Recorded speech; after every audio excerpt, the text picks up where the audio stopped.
Salam hormat dan salam Malaysia Madani. Bersama saya Bumawen dalam Berita Pagi Sarawak edisi Isnin 26 Jun. Kerajaan Sarawak bersedia untuk membantu Kementerian Kesihatan bagi memperluas penggunaan sistem maklumat bank darah BBIS versi 2.0 di semua bank darah di negeri ini. Menyatakan demikian, Premier Sarawak Datuk Patinggi Tan Sri Abang Johari Tonapeng berkata, ini kerana hanya 3 daripada 19 bank darah di Sarawak mempunyai sistem berkenaan ketika ini. Bank darah terlibat adalah di Hospital Umum Sarawak, Hospital Sibu dan Hospital Miri, manakala bakinya 16 lagi bank darah masih beroperasi secara manual. Jelasnya sekiranya BBIS versi 2.0 diguna pakai di semua bank darah di Sarawak, ia akan membolehkan data penderma khususnya kekerapan mereka menderma darah diakses di mana-mana bank darah. Selain itu, ia juga bagi membolehkan sijil penghargaan diberi atas niat murni membantu pesakit yang memerlukan kerana sijil penghargaan diberi berdasarkan data pendermaan yang direkod di dalam BBIS. Beliau berkata demikian dalam ucapannya pada pelancaran Karnival Kesihatan bersempena Hari Penderma Darah Sedunia dan ulang tahun ke-75 Bulan Sabit Merah Malaysia peringkat negeri di Kuching. Teks ucapan beliau dibaca oleh Timbalan Premier Datuk Seri Dr. Sim Kui Hian. Dalam perkembangan lain, Premier berkata bekalan darah untuk kegunaan pesakit yang memerlukan di Sarawak sentiasa berada pada paras selamat berbanding negeri-negeri lain. Bekalan darah di negeri ini jarang berada pada tahap rendah atau kritikal, hasil kerjasama dan sokongan orang ramai yang sering positif kepada seruan untuk menderma darah. Jelasnya sebanyak 200 unit darah diperlukan setiap hari bagi memastikan stok darah sentiasa stabil. Justru penganjuran kempen derma darah secara berterusan atau pendermaan secara sukarela adalah digalakkan bagi memastikan bekalan darah yang berkualiti, selamat dan stabil. Ditemui pemberita pada program tersebut, Datuk Seri Dr. Sim Kui Hian memberitahu Kementerian Kesihatan Awam, Perumahan dan Kerajaan Tempatan meminta Jabatan Kesihatan Negeri memaklumkan kos yang diperlukan bagi melaksana sistem maklumat tabung darah BBIS versi 2.0 di 16 buah bank darah yang belum mempunyai sistem itu ketika ini. Ia susulan kesediaan kerajaan negeri untuk membantu Kementerian Kesihatan memperluas penggunaan BBIS versi 2.0 di semua bank darah di Sarawak. Jelasnya sekiranya penggunaan BBIS versi 2.0 dilaksanakan di semua 19 buah bank darah di negeri ini, ia amat membantu berkaitan data seseorang penderma darah khususnya bilangan pendermaan yang telah dilakukan. Ia juga akan memudahkan akses terhadap data penderma di mana-mana lokasi bank darah. Dalam pada itu, Datuk Seri Dr. Sim menasihatkan orang ramai untuk terus mengutamakan penjagaan kesihatan dan amalan kebersihan diri meskipun sekiranya COVID-19 diputuskan sebagai endemik di Malaysia. Selain pengambilan vaksin, masyarakat juga diingatkan untuk sentiasa menjaga kesihatan diri dengan memakai pelitup separuh muka di tempat sesak dan kerap menggunakan cecair pembasmi kuman. Baik, satu kajian akan dilakukan bagi mengalih pandangan dan minat belia terutama di luar bandar ke arah bidang pendidikan dan latihan teknikal dan vokasional TVET. Menurut Timbalan Menteri Kemajuan Desa dan Wilayah Datuk Rubiah Wang, kajian tersebut bagi mengurangkan masalah keciciran belia selepas menamatkan persekolahan mereka. Datuk Rubiah menjelaskan walaupun masih di peringkat awal tetapi beliau berhasrat untuk mencari metodologi yang sesuai bagi membolehkan kajian tersebut dijalankan dengan kadar segera. Beliau memberitahu demikian kepada pemberita selepas walkabout Karnival Pendidikan MARA di Kota Semarahan. Ujarnya belia di kawasan luar bandar perlu mengetahui keboleh pasaran pekerjaan dan potensi yang ditawarkan TVET ketika ini. Dalam pada itu beliau menyeru para pelajar terutama di Sarawak untuk merebut peluang mendapatkan sebanyak mungkin maklumat tentang laluan pendidikan dan kemudahan yang disediakan oleh MARA. Sebanyak 25 ruai institusi pengajian tinggi MARA menyertai Karnival 2 hari tersebut. Saudara, Pekan Kecil Sepauh bakal berubah wajah dengan suntikan dana pembangunan bernilai RM60 juta. Timbalan Premier Sarawak Dato' Amar Douglas Sugambas berkata, dana tersebut adalah peruntukan 200 juta daripada Agensi Pembangunan Bahagian Betong BDDA bagi kawasan Dewan Undangan Negeri Bukit Saban.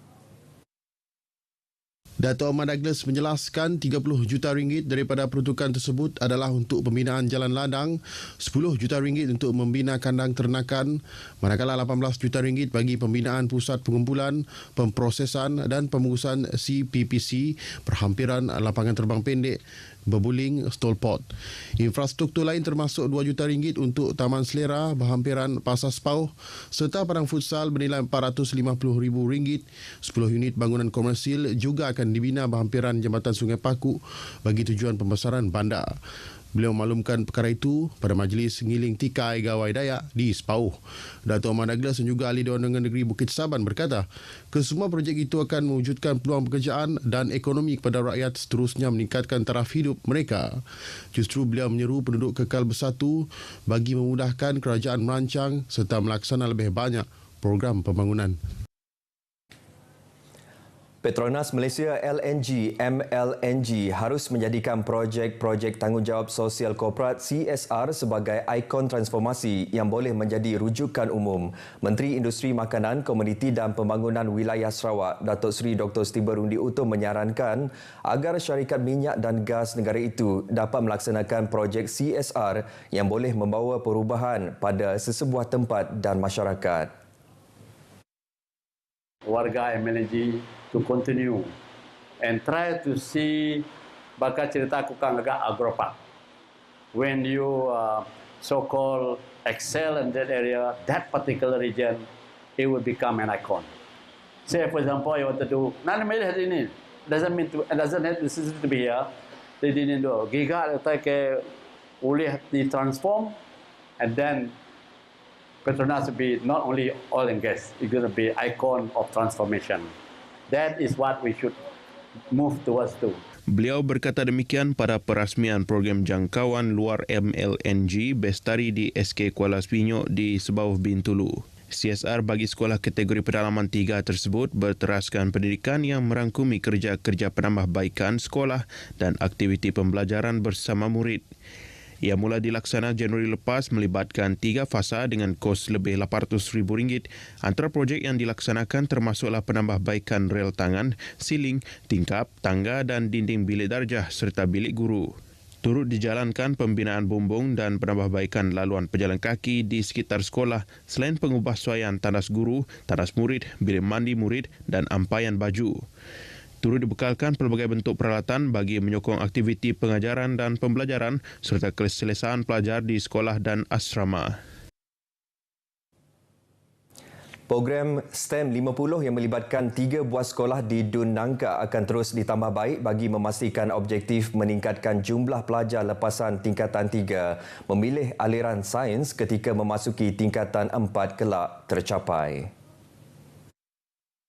Menurut Timbalan Menteri Pendidikan dan Inovasi Dato' Dr. Anwar Rapai, antara penambahbaikan yang akan dilaksanakan adalah menambah kekerapan kuis untuk peserta program itu daripada sekali setiap 3 bulan kepada sekali sebulan.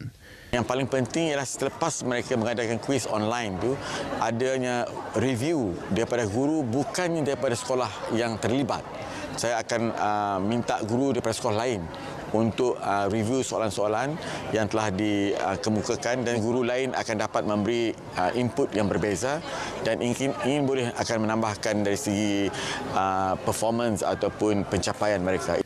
Bagi menyelaraskan sesi menjawab kuis dalam talian, Adu Nangka itu mengumumkan akan membeli 50 buah tablet untuk ketiga-tiga sekolah menengah di Dun Nangka yang terlibat dalam program STEM 50 itu. Ini bagi mengelakkan berlakunya situasi di mana ada pelajar tidak mampu memiliki telefon bimbit yang cukup canggih akan mengalami ketinggalan dalam menyertai kuis dalam talian itu kelak. Keputusan kuis itu juga akan dihantar ke ibu bapa pelajar melalui aplikasi WhatsApp agar ibu bapa tahu pencapaian anak mereka setiap bulan. Selain itu, beliau juga akan membeli kod makmal untuk setiap peserta STEM 50 sebagai satu langkah meningkatkan semangat mereka untuk mengendalami mata pelajaran sains. Supaya mereka mempunyai suatu semangat untuk apabila menggunakan white coat. Saya teringat saya sendiri dahulu apabila saya menggunakan white coat tu kita dah ada semangat untuk menjadi seorang doktor, untuk menjadi seorang saintis. Beliau ditemui media selepas menghadiri program Town Hall STEM 50 yang dihadiri lebih 600 orang pelajar dan ibu bapa peserta di Sibu. Sesi dialog itu diadakan bagi memberi peluang kepada ibu bapa dan pelajar bertanya sebarang soalan atau mengemukakan cadangan penambahbaikan program tersebut. STEM 50 kini masuk ke kohort kedua dengan sejumlah 150 orang pelajar setiap kohort akan melalui sesi tuition percuma setiap minggu selain dibawa untuk menyertai pelbagai aktiviti berunsur sains, teknologi, kejuruteraan dan matematik STEM.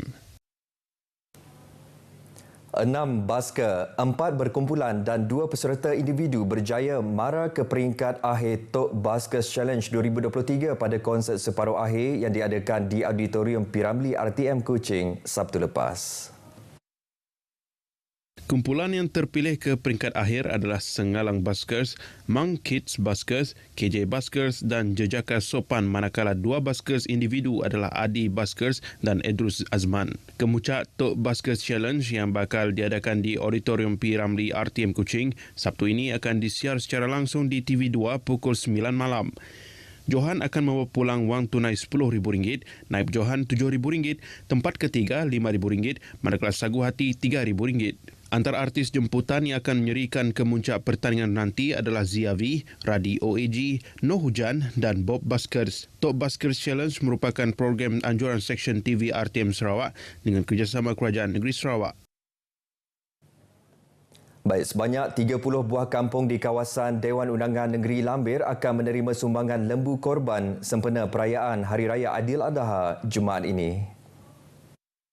Timbalan Menteri Belia Sukan dan Pembangunan Usahawan Dr. Ipin Lamat memberitahu setiap kampung akan menerima seekor lembu kurban manakala proses penyembelihan boleh dilakukan di PPS Karabungan di Jalan Miri Bintulu atau dihantar terus ke kampung terlibat. Sumbangan daging kurban yang akan diagih kepada golongan asnaf dan fakir miskin diharap dapat meringankan beban mereka pada masa sama bagi memeriahkan sambutan Hari Raya Aidiladha nanti. Beliau menyatakan demikian selepas simbolik penyerahan sumbangan lembu kurban kepada Wakil Jawatankuasa Masjid dari 30 buah kampung berkenaan di Miri. Baik saudara, paparan itu tadi mengakhiri berita Pagi Sarawak edisi Isnin 26 Jun. Seterusnya ikuti Selamat Pagi Malaysia selepas ini bersama Munawar, Syafiqah dan Nen. Salam Malaysia Madani.